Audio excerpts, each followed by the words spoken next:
제12장 수갑 안의 진실, 어둠 속 선택. 각소리가 나며 수갑을 채우자 나는 갑자기 로샤오가 그때 나에게 말했던 자유가 끝나는 소리를 떠올렸다.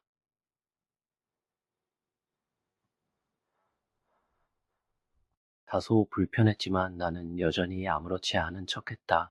그들 두 사람은 나를 가운데 끼워 넣고 고의로 옷을 수갑이 채인 손 위에 얹어 나를 아래층으로 끌고 내려갔다. 농림하길 국가안전청 비밀 접대소에 도착하자 나는 2인용 방에 갇혔다. 경관들은 문을 닫기 전 의견 차이가 있었는데 한 명은 수갑을 풀자고 했고 다른 한 명은 명백히 동의하지 않았다.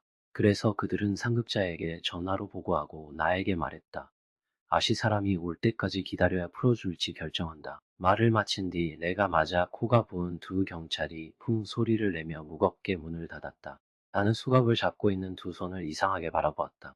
나는 이 도구에 낯설지 않았다. 국가안전부에 입문했을 때는 손에 쥐고 놀곤 했고 가끔은 철사를 사용해 가장 짧은 시간 안에 풀 수 있는 사람을 내기도 했다. 수갑의 잠금액이 정교하지 않아 내가 기록한 최단 기록은 58초였다.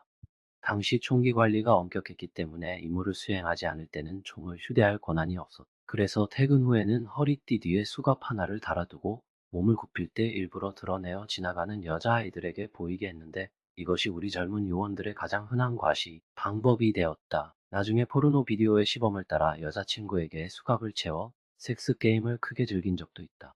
그러나 국산 수갑은 내부 고리 가장자리를 거칠게 다듬어 두어 착용 후 손목을 조금만 움직여도 피부가 찢어졌다. 그때 여자친구는 거의 내 부서에 고소하려 했고 그녀는 내가 사랑을 나눌 때 그녀를 산재시켰다고 비난했다.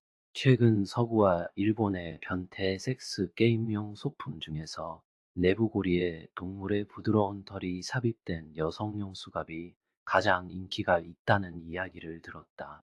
인권을 중시하는 서구도 언젠가 이 수갑을 사법 시스템에 도입할 터이다. 오늘은 처음으로 수갑을 다른 각도에서 관찰했다. 이전에 나는 수갑의 외부에서 바라보았지만 오늘은 내부에서 바라보았다.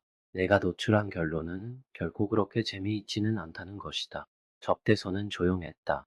나는 일어나 몸을 움직이고 싶었지만 두 손이 묶여 있어 다리를 걷거나 허리를 굽히는 것조차 점점 어색해졌다. 그 불편함은 곧 불만으로 변했고 그 불만은 손목에서 몸 전체로 그리고 급속히 뇌까지 퍼졌다. 결국 나는 점점 초조해졌다.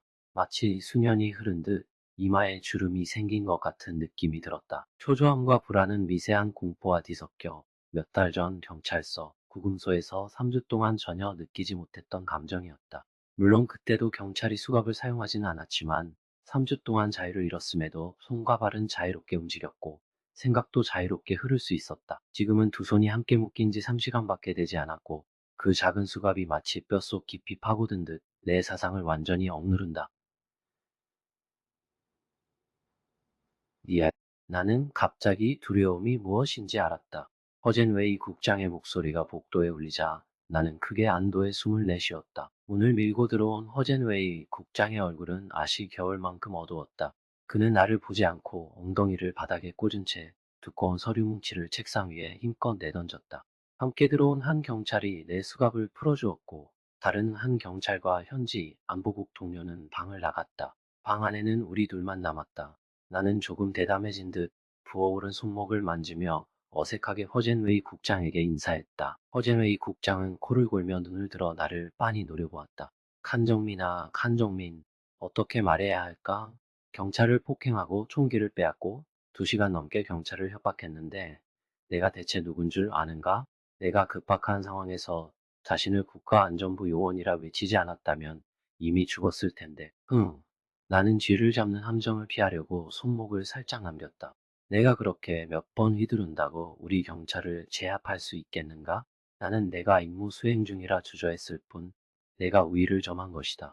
내가 뭐냐? 국가안전부? 어느 부서냐? 지금 내가 그들에게 내가 국가안전부와 전혀 관계없다고 말한다면 내가 오늘 아침 영웅 구출 행동을 했다고 해도 최소 15년형을 선고하겠다. 수갑을 끼고 있던 감각이 떠오르자 나는 한기가 스쳤다.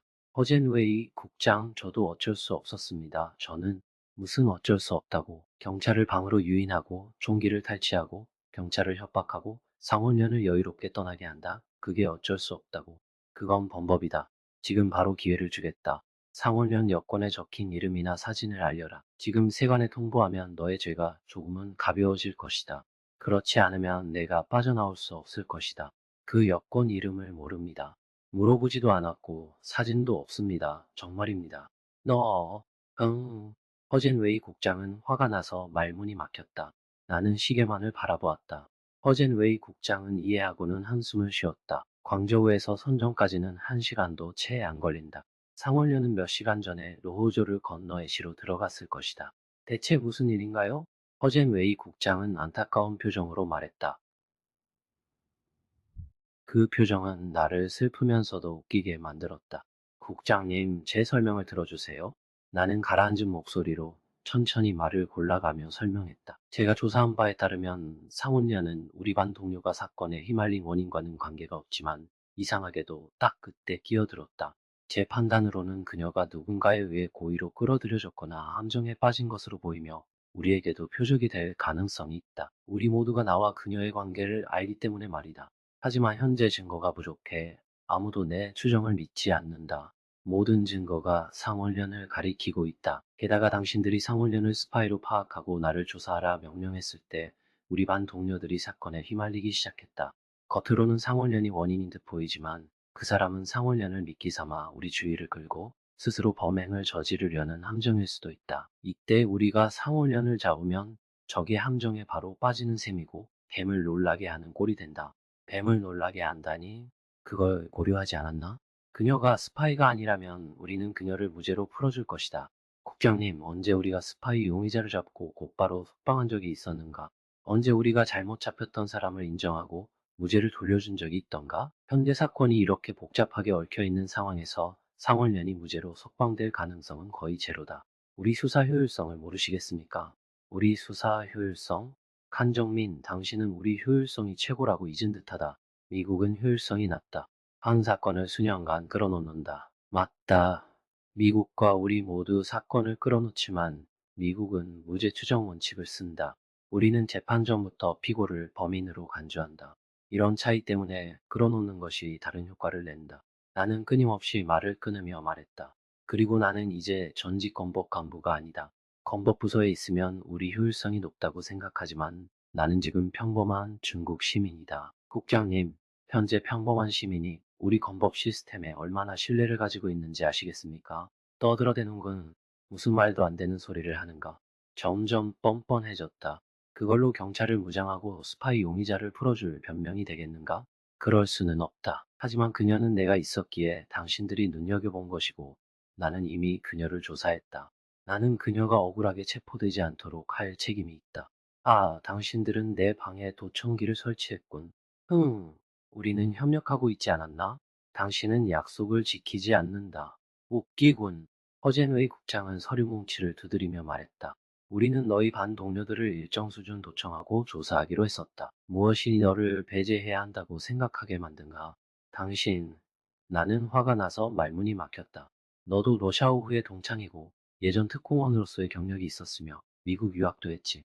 왜 내가 너를 조사할 때 배제했는지 말해보아라. 나는 할 말을 잃었다. 뭐라고?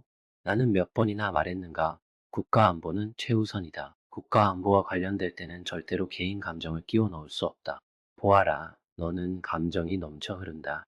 피고한 부서 동료 니혜정 회의와 술자리에서 진심을 털어놓으며 비밀을 말했잖아. 그게 우리 두 사람이 동창회를 열어야 하는 주요 목적이었지. 그런데 방 안에 도청기가 있음을 알면서도 그를 복도 구석으로 끌어가 대화했지. 무슨 비밀스러운 이야기를 나눴는가? 또다시 옛 동창을 방패로 쓰려는가? 시간을 내어 나에게 설명하라. 그렇지 않으면 다시 잡아 작은 방에 수갑을 채우고 내 부모가 데리러 오게 할 것이다. 그 말이 끝나자 국장의 입가에 얇은 미소가 스쳤다. 나는 식은땀이 흘러내렸다. 내 인생을 전부 걸고 있던 80대 아버지가 감옥을 찾아와 나를 데려가는 장면을 떠올리니 정신이 거의 무너졌다. 협조하지 않으면 내가 이렇게 할 것이다. 허젠웨이 국장은 목소리를 높이며 이번엔 얼굴에 자부심을 감추지 않았다. 지금 명확히 말한다. 사건의 핵심은 상원련이다. 하루라도 그녀를 잡지 못하면 사건은 결코 풀리지 않는다. 하루라도 잡지 못하면 칸정민 너는 유죄가 된다. 나는 너에게 협조하라. 상원련을 잡아라. 국장님, 이번 동창회를 통해 나는 문제가 처음 예상했던 것보다 훨씬 복잡하고 심각해졌음을 알았습니다. 즉시 해외 요원에게 연락해야 합니다. 마치 우리 동창 샹샤오건. 천천히. 허젠웨이 국장은 손을 휘두르며 내 말을 끊고 티백 위 서류에서 작은 메모지를 꺼내 건넸다. 보아라, 이것은 내가 나에게 보낸 샹샤오광의 이메일 IP와 사용 기록이다. 나는 눈이 휘둥그레졌다. 하지만 이것만으로 다른 상황을 무시할 수는 없습니다. 동창들이 연속으로 사건에 휘말리니 긴급 조치를 취하지 않으면 인원 손실이 늘어날 겁니다. 무엇을 해야 합니까? 무엇을 해야 하느냐?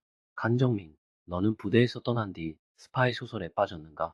우리 국가안전부는 국가안보를 지키는 것이 주된 임무이며 정보 수집이라 해도 대부분 공개 연구이며 인적 정보는 소수에 불과하고 기술 정보가 대부분이다. 우리의 정보는 방어적인 성격이며 공격적인 작전을 권장하지 않는다. 우리는 물이 흐르면 물이 흘러가듯 대응한다. 동창들의 사건이 이렇게 기이한 것은 이전에 없던 일이며 우리는 어떻게 행동해야 할지 모른다. 상원련은 사건과 얽혀 있지만 내가 놓친 것이다. 이제 내가 우리를 비난한다. 점점 초조해지고 순진해졌다. 나는 메모지를 들여다보며 복합적인 감정을 느꼈다. 허젠웨이 국장의 말이 일리가 있었고 나는 더 이상 반박하지 않기로 했다. 길이 막힌 듯 보였고 진실을 찾지 못하면 상원련은 계속 숨고 나 역시 의심받으며 동창들은 차례로 사건에 휘말릴 것이다. 그러나 현재 상황에서는 국가안전부가 목표를 상원련에만 집중할 수밖에 없었다. 나는 행동해야 했다. 스스로를 깨끗이 하고 상원련의 자유를 되찾아 그 악당이 동창들을 함정에 빠뜨리는 것을 막아야 했다. 나는 고개를 들어 허젠 웨이 국장의 의미심장한 눈빛과 마주했다. 국장은 미소를 머금은 채 나를 바라보며 긴 한숨을 내쉬었다. 돌아가라. 일이 있으면 내가 찾겠다. 새로운 상황을 알게 되면 바로 전화해라. 하지만 여기서 말하겠다. 내가 명확히 지시하기 전까지 내가 하는 모든 일은 국가안전부와 무관하다. 다시 국가안전부 요원인 척하면 외부 경찰이 너를 놓아주지 않을 것이며 나는 너를 용서하지 않는다. 알겠는가? 가라, 어너마. 나갈 때는 고개를 든 채 나와라. 국가안보요원의 기운이라도 보이게 말이다. 부모님 댁을 떠날 곳이 없었다. 작은 방에는 아직도 상온련 혹은 아화의 향기가 남아있었고 그 냄새는 영원히 사라지지 않을 듯했다. 부모님의 집 분위기도 큰 위안이 되지는 않았다. 어머니는 매일 새끼 식사를 인생의 큰 일처럼 계획하고 준비했으며 가장 큰 기쁨은 아버지와 내가 그녀가 정성스럽게 만든 음식을 탐욕스럽게 먹는 모습을 보는 것이었다. 나는 오늘 어머니와 함께 밥을 짓고 싶었고 아버지는 조용히 의자를 두드리며 내가 앉으라며 손짓했다. 나는 잠시 머뭇거리다 아버지 옆에 앉았다. 아와가 떠났나? 나는 물었다. 아버지는 고개를 끄덕이며 한숨을 쉬었다. 나는 왜 아버지가 한숨을 쉬는지 몰랐지만 곧 그가 깊은 이야기를 시작한다는 느낌이 들었다. 중학교 시절 아버지는 늘 한숨을 시작으로 이야기를 꺼냈고 공부에 매진하지 않으면 죽을 길밖에 없다고 말했다. 나는 농촌에서 태어나 교사였던 아버지를 대신할 수 없었고 어머니는 공산 땅 산후조산사였으며 나는 여성의사가 되려 했지만 피가 섞인 상황을 떠올리면 몸이 떨렸다. 그 두려움 때문에 나는 열심히 공부해 베이징 대학 국제정치학과에 입학했다. 그러나 아버지가 나를 북쪽으로 떠나는 기차에 태우고 난 뒤 우리 부자 관계는 점점 멀어졌다. 나는 스스로 세계를 바라보게 되었고 아버지의 영향을 서서히 지워나갔다. 어린 시절 아버지는 가장 친절하고 위대했으며 가장 용감하고 신뢰할 수 있는 존재였다. 그때 나는 아버지의 손을 잡고 있으면 어느 어두운 곳이라도 두려움 없이 갈 수 있었다. 그러나 나이가 들면서 아버지는 겁에 질린 듯 손을 떨며 나를 떠올렸다. 그는 문화대혁명 시절 스스로 죄를 인정하고 악당한 기억을 자주 떠올렸다. 그는 우리 같은 지식인들은 원칙을 고수하고 공산주의 이념을 지키려 했지만 폭력에 맞서다 결국 체포되고 고통을 겪었다고 말했다. 그는 자신이 죽으면 아이들은 어떻게 될지 고민했고 많은 지식인들이 고통 속에서 사라지는 모습을 보았다. 해방 이후에도 그는 이상을 버렸지만 우리에겐 여전히 희망이었다. 그는 우리 아이들이 살아가면 내가 뭐든 할 수 있다고 말했다. 나는 아버지의 말을 되새기며 그의 이상이 바로 나라는 것을 깨달았다. 아버지, 이제 당신의 이상은 제가 고시를 합격하면서 이루어졌으니 저는 이제 당신이 행복하시길 바랍니다. 아버지는 잠시 침울해졌다가 우리 이상은 이제 다 이루었다. 나는 이제 이상도 없고 희망도 없다. 우리는 죽음도 두렵지 않다. 그냥 평온한 노년을 원한다라고 말했다. 나는 이해했습니다. 라고 끊었다. 아버지와 어머니의 이야기는 언제나 내 삶의 목표가 되었다. 나는 이제 아이들을 보호하고 그들을 위해 살아가고 싶다. 하지만 나는 두려움 때문에 결혼을 꺼려한다. 아버지는 그때와 지금 모두 나에게 큰 사랑을 주셨고 나는 그 사랑을 되돌려주기 위해 살아가고 있다. 아버지는 이제 내게 마지막으로 상원련을 다시 데려와라. 우리도 그녀를 보고 싶다라고 말했다. 나는 그 말에 고개를 끄덕이며 상원련, 즉 아화를 위해 모든 계획을 세우기 시작했다.